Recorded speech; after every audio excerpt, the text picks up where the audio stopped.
Welcome, guys. Welcome to the next section of our series of the channel Lex Mentor. In this, we'll be discussing about the different previous year questions, and we'll start by international law. Right. So, I've divided it in the form of topics. You can see first is the nature, definition, sources of international law, and schools of thought. Second is the relationship between international law and municipal domestic law. Right. Then we have subject of IL, statehood, recognition, succession, and responsibility. Right. Then we have individuals and international personality, nationality, statelessness, asylum, extradition. Right. So these are the division of topics, and I have also added model answers. Right. So let's start straight away with the model answers of some of the topics which we have studied till now. Right. So the first question is, today there is a huge shift of the basis of international law through the principal component of international law is represented by binding rules. Comment. So in the answer, I have somehow started with international law was seen as a voluntary code among sovereign states rooted in consent. Traditionally, its basis was treaties and custom binding only to extent of states accepted. In contemporary area, which is right now, however, its foundation has expanded beyond state consent to include jus cogens norms. What is jus cogens? अगर आप लोगों ने अभी तक Hughes कोजेंस का video नहीं देखा है तो ज़रूर देखिए, ठीक है। और जो मैंने एक पिरामिड पढ़ाया था आप लोगों को, आर्टिकल 38 ICJ का, उसको एनालाइज करते हुए आप इसका आंसर दे सकते थे, ठीक है। एर्गा ओमनिस का concept which bind state irrespective of consent. Institutions like UN, WTO, ICC have also strengthened the enforcement mechanism. Nevertheless, international law still faces criticism for lacking a central legislature or executive authority, and compliance depends on reciprocity and political will. The shift, therefore, lies in moving from purely consensual to a normative order where universal values such as prohibition of genocide or slavery constitute binding rules. Okay. मैं आपको answer writing के basics थोड़े से बता देता हूँ। For example अभी जैसे क्वेश्चन है, ठीक है, ये 10 मार्कर क्वेश्चन है, राइट।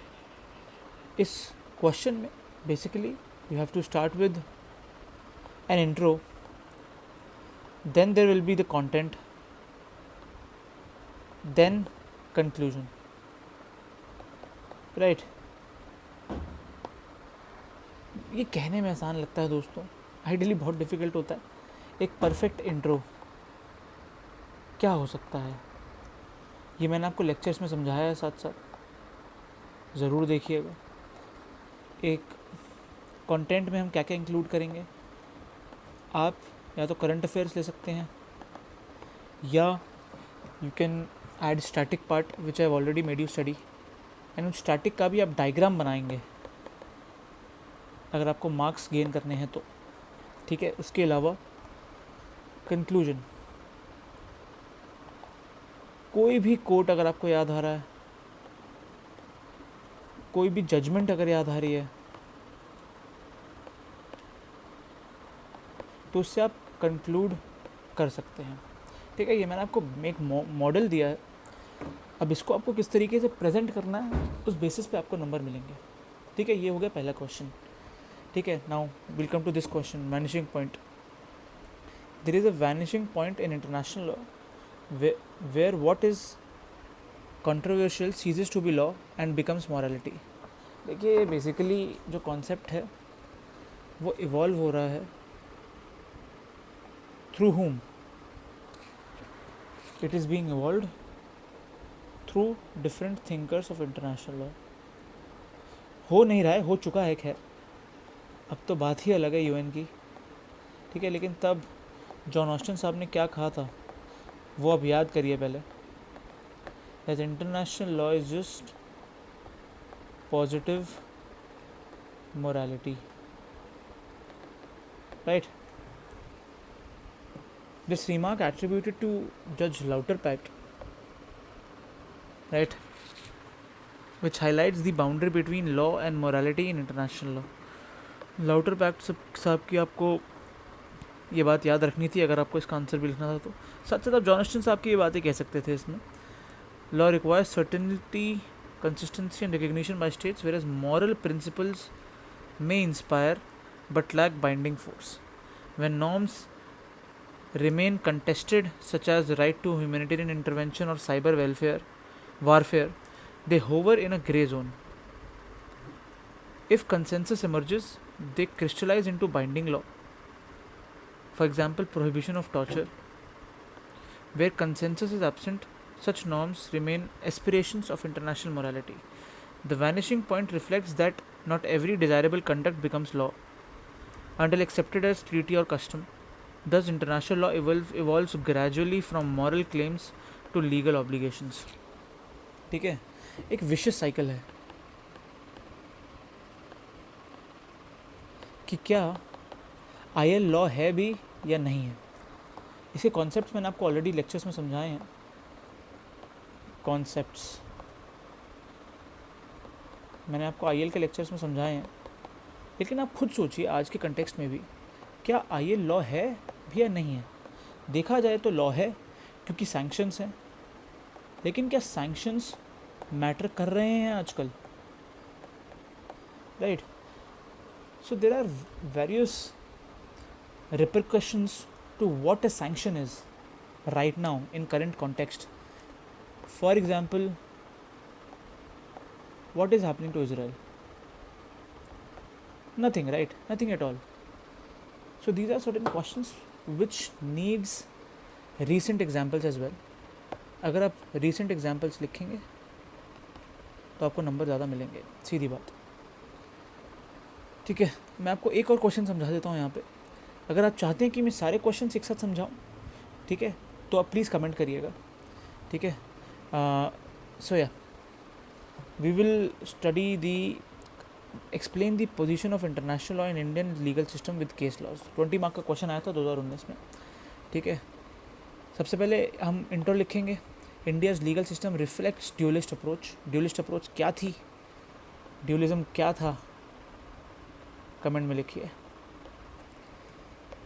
ठीक है। International rules require legislative incorporation for domestic enforceability.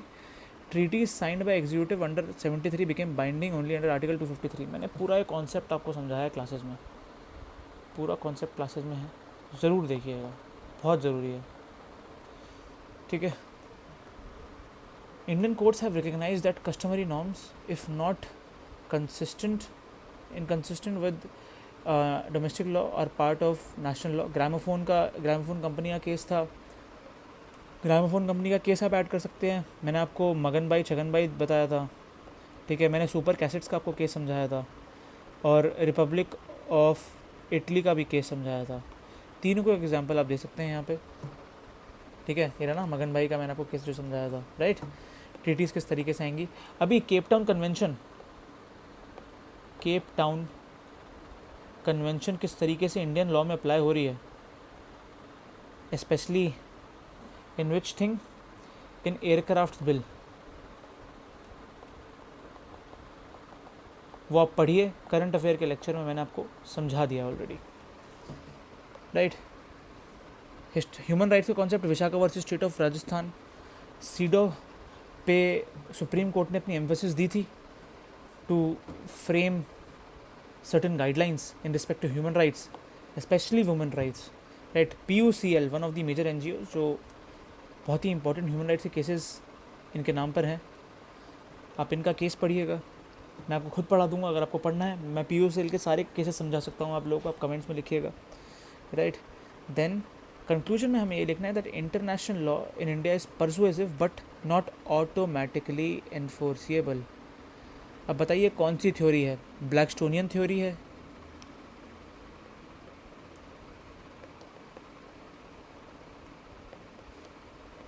या ऑटोमेटिक इनकॉर्पोरेशन थ्योरी है? अगर आपने लेक्चर्स देखे होंगे तो आप समझा देंगे, सीधी बात। The judiciary however often uses international norms to expand constitutional rights reflecting purposive integration of international law, right? Perfect inclusion, you can change it according to your intellectual ability, right? So this is the first lecture. What changes do just a second what changes do you require in this teaching style? Let me know, right? And don't forget to like, share and subscribe. If you have any doubts, write in the comments. Have a great day.